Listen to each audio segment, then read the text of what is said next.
الحمد لله الحمد لله نحمده ونستعينه ونستغفره ونؤمن به ونتوكل عليه ونعوذ بالله من شرور أنفسنا ومن سيئات أعمالنا من يهده الله فلا مضل له ومن يضلله فلا هادي له ونشهد أن لا إله إلا الله وحده لا شريك له ونشهد أن سيدنا وسندنا ونبينا ومولانا محمدا عبده ورسوله أرسله الله إلى كافة للناس بشيرا ونذيرا وداعيا إلى الله بإذنه وسراجا منيرا أما بعد فقد قال الله تبارك وتعالى في القرآن المجيد والفرقان الحميد فأعوذ بالله من الشيطان الرجيم بسم الله الرحمن الرحيم ويسألونك عن اليتامى قل إصلاح لهم خير وإن تخالطوهم فإخوانكم والله يعلم المفسد من المصلح ولو شاء الله لأعنتكم إن الله عزيز حكيم صدق الله مولانا العظيم يا رب صل وسلم دائما أبدا على حبيبك خير الخلق كلهم هو الحبيب الذي ترجى شفاعته لكل هول من الأهوال مقتحم وَيَسْأَلُونَكَ عَنِ الْيَتَامَى اور سوال کرتے ہیں تجھ سے یتیموں کے بارے میں قُلْ إِصْلَاحٌ لَهُمْ خَيْرٌ فرما دیجئے ان کی اصلاح کرنا بہتر ہے وَإِن تُخَالِطُوهُمْ فَإِخْوَانُكُمْ اور اگر تم ملا لو ان کو اپنے ساتھ پس وہ تمہارے ہی بھائی ہیں واللہ یعلم المفسد من المصلح اور اللہ تبارک و تعالی جانتا ہے مفسد کو اور مصلح کو ولو شاء اللہ لأعنتکم اور اگر چاہتا اللہ تبارک و تعالی تو مشقت میں ڈال دیتا تمہیں ان اللہ عزیز حکیم بے شک اللہ تبارک و تعالی غالب ہے حکمتوں والا ہے آمنت باللہ و بآیاتی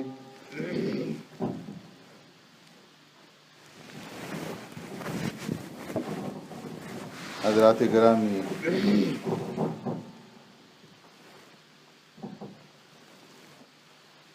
اس سے پہلے 2 سوال کیے گئے تھے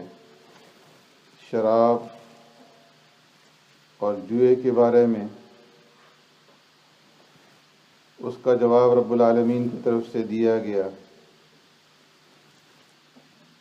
اور پھر سورہ مائدہ کی آیت کے ذریعے سے شراب اور جوئے کو ہمیشہ کے لیے حرام قرار دے دیا گیا۔ پھر اس کے بعد دوسرا سوال کیا گیا، وَيَسْأَلُونَكَ مَاذَا يُنْفِقُونَ، کہ محبوب آپ سے یہ لوگ خرچ کی مقدار کے بارے میں سوال کرتے ہیں، تو آپ جواب میں فرما دیجئے کہ دنیاوی اور اخروی دونوں ضروریات کو مد نظر رکھتے ہوئے جتنی جہاں ضرورت ہے اس کے اعتبار سے خرچ کرو۔ دنیاوی ضروریات اور حاجات کی جگہ ہے، تو اس لیے دنیاوی ضروریات اور حاجات کو سامنے رکھتے ہوئے اس کے لیے رکھو، اور جو بچ رہے اسے خرچ کر دو، اللہ کے راستے میں دے دو۔ اس کے بعد اب یہاں پہ سوال کیا جا رہا ہے وَيَسْأَلُونَكَ عَنِ الْيَتَامَى، کہ محبوب صلی اللہ علیہ وسلم یہ لوگ آپ سے یتیموں کی بابت سوال کرتے ہیں۔ اس آیت کریمہ کے نزول سے قبل اللہ تبارک و تعالی نے یتیموں کے بارے میں بہت ساری دیگر آیات نازل فرما دی تھی، اور اس کی وجہ یہ تھی کہ زمانہ جاہلیت کے اندر، زمانہ اسلام سے قبل یتیموں کے اوپر بہت زیادہ مظالم ڈھائے جاتے تھے، ان کے حقوق مارے جاتے تھے۔ اگر کوئی یتیم بچی مالدار ہوتی تو لوگ اس سے نکاح کر لیتے یا اسے اپنے بیٹوں میں سے کسی کے ساتھ بیاہ دیتے تاکہ اس کا مال ان کے ہاتھوں سے باہر نہ جائے۔ اور اسی طریقے سے دیگر مظالم ان کے ساتھ بڑھتے جاتے تھے، کھانے میں، پینے میں، سواری میں، رہنے سہنے میں۔ تو اللہ تبارک و تعالی نے یتیموں کے حقوق کے بارے میں متعدد آیات نازل فرمائی، اور ان میں سے جب یہ آیت کریمہ نازل ہوئی وَلَا تَقْرَبُوا مَالَ الْيَتِيمِ إِلَّا بِالَّتِي هِيَ أَحْسَنُ، کہ تم یتیموں کے مال کے قریب بھی مت جاؤ مگر اچھے طریقے سے۔ اور سورہ نساء کی آیت إِنَّ الَّذِينَ يَأْكُلُونَ أَمْوَالَ الْيَتَامَى ظُلْمًا إِنَّمَا يَأْكُلُونَ فِي بُطُونِهِمْ نَارًا وَسَيَصْلَوْنَ سَعِيرًا، کہ جو لوگ ظلماً یتیموں کا مال کھا جاتے ہیں، انما یأکلون فی بطونہم نارا، ایسے لوگ اپنے پیٹوں میں آگ کے انگارے بھر رہے ہیں۔ وَسَيَصْلَوْنَ سَعِيرًا، اور عنقریب ایسے لوگ دہکتی ہوئی آگ میں، جہنم کی آگ میں داخل کیے جائیں گے۔ جب یہ آیت کریمہ نازل ہوئی تو صحابہ اکرام رضوان اللہ تعالی اجمعین میں سے جن جن کی کفالت میں یتیم تھے وہ اپنے گھروں کی طرف لوٹے، اور یتیموں کا سب کچھ انہوں نے اپنے سے جدا کر دیا، کھانا بھی، پینا بھی، رہائش بھی، سواری بھی، یہاں تک احتیاط برتنے لگے کہ جب کھانا پکایا جاتا تو ان کے لیے الگ پکاتے، ان کے مشروبات الگ رکھے جاتے، ان کے رہنے سہنے کا الگ انتظام کیا جاتا۔ تو اس سے بعض لوگوں کو تکلیف محسوس ہونے لگی، اس لیے کہ جب وہ یتیموں کے لیے کھانا تیار کرتے تھے، کھانا بچ جاتا تھا،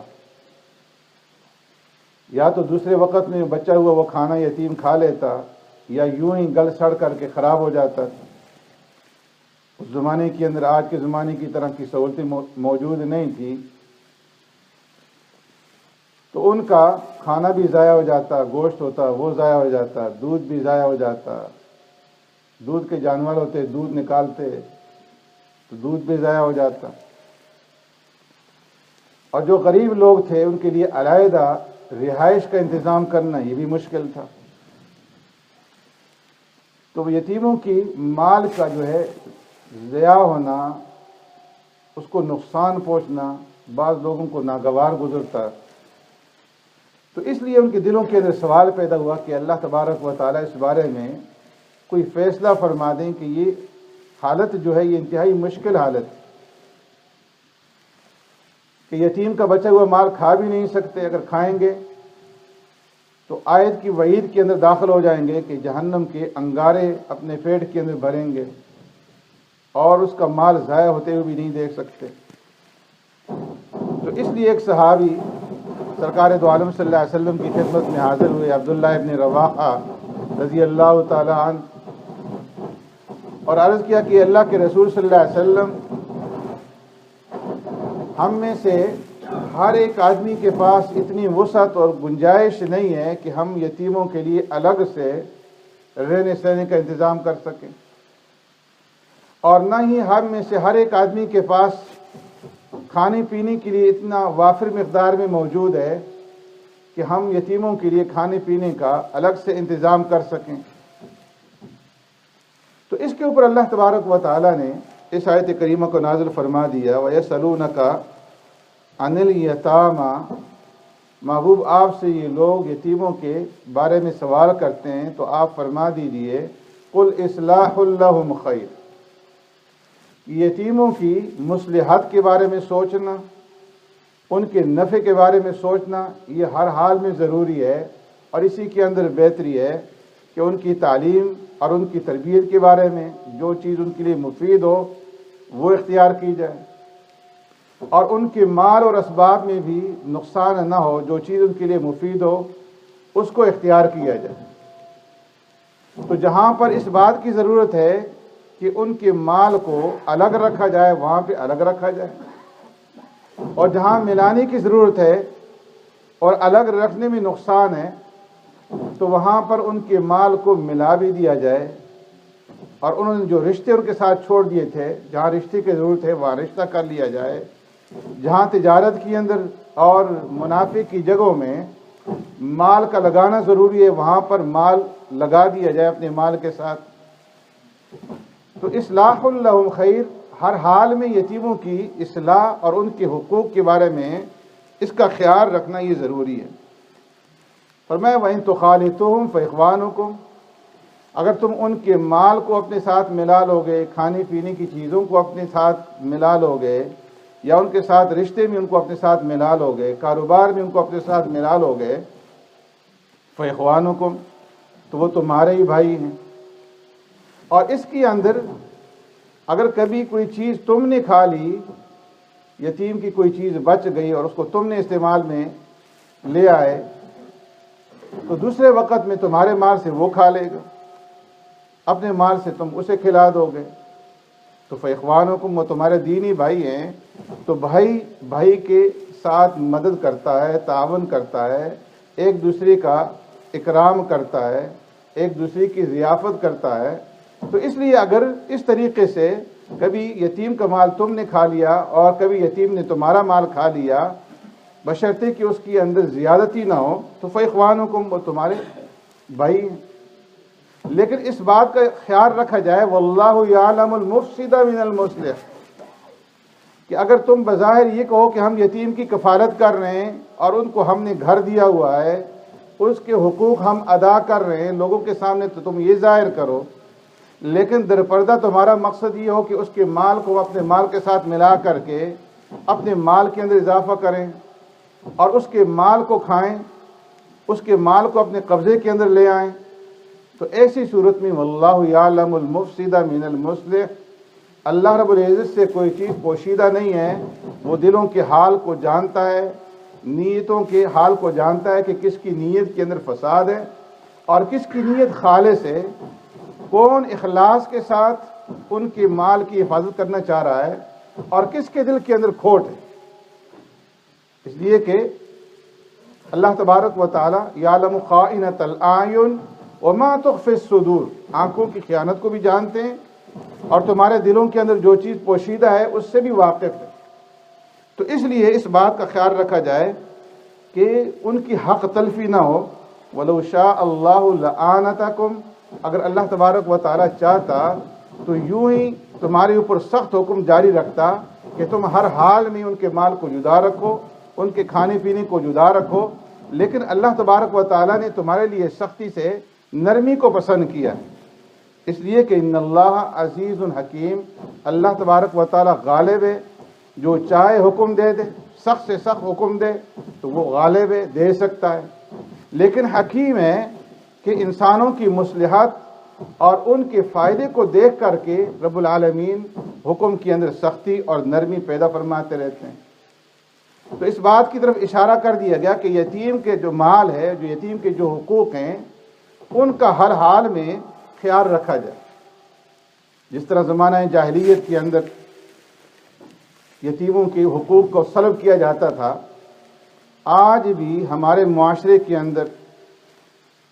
اس بابت میں انتہائی غلطیاں کی جاتی ہیں اور یتیموں کے جو حقوق ہیں ان کو سلب کیا جاتا ہے، ان کو حقوق کو مارا جاتا ہے. کہ جب کسی کا انتقال ہو جاتا ہے اس کی جو میراث ہے، میراث تقسیم نہیں کرتے. حالانکہ قرآن اور حدیث کا حکم یہ ہے کہ جب کوئی انسان فوت ہو جائے تو اس کے انتقال کے فوراً ہی بعد اس کا جو ترکہ ہے، جو مال اس نے چھوڑا ہے، اس کے اندر 4 حقوق جو ہیں وہ فوراً ہی متوجہ ہو جاتے ہیں. پہلا حق اس کے ترکے میں یہ ہے کہ اس کے کفن دفن کا اس کے چھوڑے ہوئے مال سے انتظام کیا جائے، اور کفن دفن کے اندر بھی احتیاط برتی جائے، بہت زیادہ خرچ نہ کیا جائے. اگر کوئی دوسرا آدمی کفن دفن کے اخراجات برداشت کر لیتا ہے تو اس کی بھی اجازت. اور دوسرا حق جو متوجہ ہوتا ہے مرنے کے بعد اس کے مال کے اندر، کہ یہ دیکھا جائے کہ اس کے اوپر کسی کا قرض تو نہیں ہے. اگر قرض ہے تو قرض ادا کیا جائے، اگر بیوی کا مہر ادا نہیں کیا تو مہر کی ادائیگی کی جائے. اور پھر اس کے بعد تیسرا جو حق ہے وہ وصیت کا ہے کہ اگر اس نے کوئی جائز وصیت کی ہے تو 1/3 کے اندر اس کی وصیت کو نافذ کیا جائے. جائز وصیت جس طرح کہ کسی نے یہ وصیت کر دی کہ میرے ذمہ اتنی نمازیں ہیں جو میں ادا نہیں کر سکا، اور میرے مرنے کے بعد میرے ترکہ میں سے، میرے مال میں سے اتنی نمازوں کا فدیہ ادا کر دیا جائے، اتنے روزے رہ گئے تھے اس کا فدیہ ادا کر دیا جائے، حج فرض تھا نہیں ادا کر سکا میری طرف سے حج بدل کروا دیا جائے، فلاں مسجد کے اندر، مدرسے کے اندر اتنے رقم لگا دی جائے، فلاں آدمی کے ساتھ اتنا تعاون کر دیا جائے. تو جو اس نے وصیت کی ہے جائز وصیت، اس میں 1/3 کے اندر جو ورثاء ہیں اس وصیت کے اوپر عمل کرنا ان کے ذمہ لازم ہے. اور باقی جو 2/3 مال ہے اس مال کے اندر اس کو تقسیم کرنا ورثاء کے اندر قرآن اور حدیث کے حصوں کے مطابق تمام ورثاء میں برابر برابر تقسیم کرنا، فرمایا کہ یہ ان کے ذمہ لازم ہے. اگر کوئی نہیں تقسیم کریں گے وراثت کو تو فرمایا کہ وہ ظلم کے مرتکب بنیں گے. تو اس لیے کسی کے انتقال کے فوراً ہی بعد پہلا کام کفن دفن، دوسرا کام قرض کی ادائیگی، تیسرا کام وصیت کا نفاذ، اور چوتھا کام جو ہے وہ وراثت کی تقسیم ہے.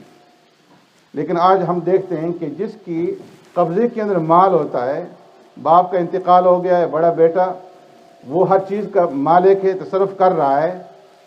تو اب باپ کے انتقال کے بعد وہ وراثت کو تقسیم نہیں کرتا اور اس کے اوپر قابض بن کر کے بیٹھ جاتا ہے، اور اس کے اندر جس طرح سے چاہتا ہے تصرف کرتا ہے، جہاں چاہتا ہے بے درے خرچ کرتا ہے.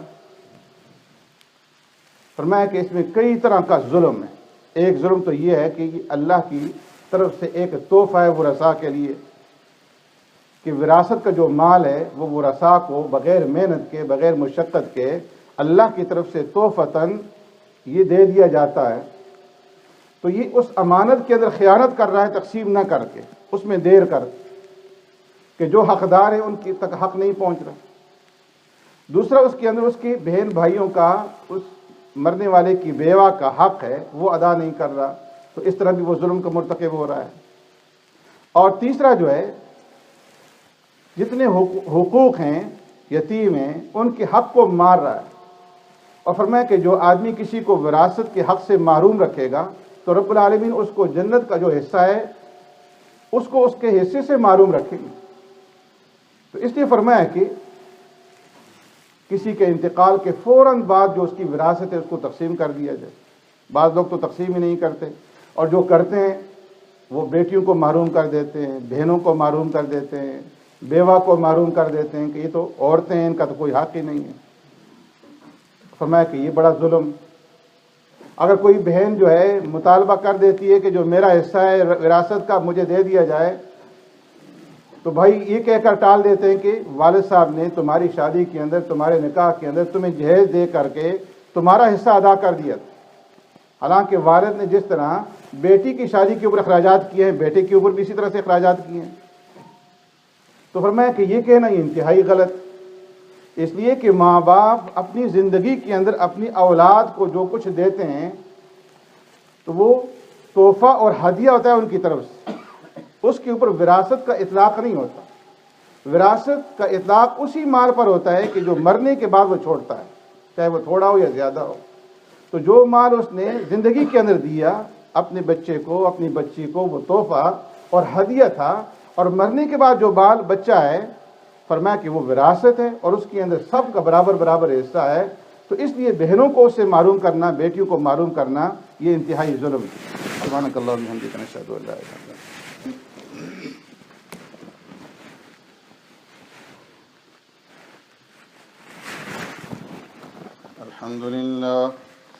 الحمد لله نحمده ونستعينه ونستغفره ونؤمن به ونتوكل عليه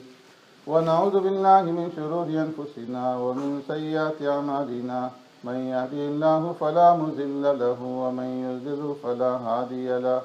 ونشهد أن لا إله إلا الله وحده لا شريك له، ونشهد أن سيدنا ونبينا ومولانا محمدا عبده ورسوله، صلى الله تعالى عليه وعلى آله وأصحابه وبارك وسلم تسليما كثيرا أما بعد، فقد قال الله تبارك وتعالى في القرآن المجيد والفرقان الحميد في شأن حبيبه: أعوذ بالله من الشيطان الرجيم، إن الله وملائكته يصلون على النبي يا أيها الذين آمنوا صلوا عليه وسلموا تسليما، اللهم صل على سيدنا مولانا محمد بعدد من صلى وصام، وصل كذلك على جميع الأنبياء والمرسلين وعلى الملائكة المقربين وعلى عباد الله الصالحين، خصوصا على سيد المتقين والأبرار صاحب النبي في الغار والمزار، أفضل الصحابة بالتحقيق، خليفة النبي بلا فصل، إمامنا أبي بكر الصديق رضي الله تعالى عنه، وعلى الناطق بالصواب والعادل بالكتاب، إمامنا بالحق عمر بن الخطاب رضي الله تعالى عنه، وعلى كامل الحياء وناشر القرآن، الشهيد المظلوم حين تلاوة الفرقان، إمامنا عثمان بن عفان رضي الله تعالى عنه، وعلى صاحب السيف والقضاء وناشر العلم والهدى سد الله الغالب، إمامنا علي بن أبي طالب رضي الله تعالى عنه، وعلى جميع الصحابة والتابعين رضوان الله تعالى عليهم أجمعين۔ قال النبي صلى الله عليه وسلم: الله في أصحابي لا تتخذوهم غرضا من بعدي، فمن أحبهم فبحبي أحبهم، ومن أبغضهم فببغضي أبغضهم، أصحابي كالنجوم بأيهم اقتديتم اهتديتم، فاعدلوا عباد الله رحمكم الله، إن الله يأمر بالعدل والإحسان وإيتاء ذي القربى وينهى عن الفحشاء والمنكر والبغي يعظكم لعلكم تذكرون، اذكروا الله العلي العظيم يذكركم وادعوه يستجب لكم، ولذكر الله تعالى أعلى وأولى وأعز وأجل وأتم وأعظم وأكبر، والله يعلم ما تصنعون۔